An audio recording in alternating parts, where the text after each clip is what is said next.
isipan ko'y gulong-gulo.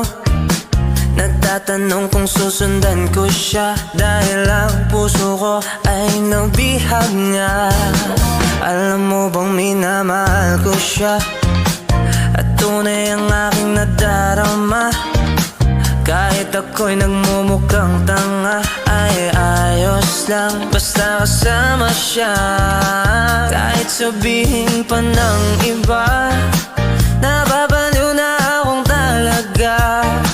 Kahit merong ibang nagcha-cha-cha, nagrurumba, nagsasalsa. Pwedeng sabihin nyo to sa kanya, ang puso ko'y nahihirapan na.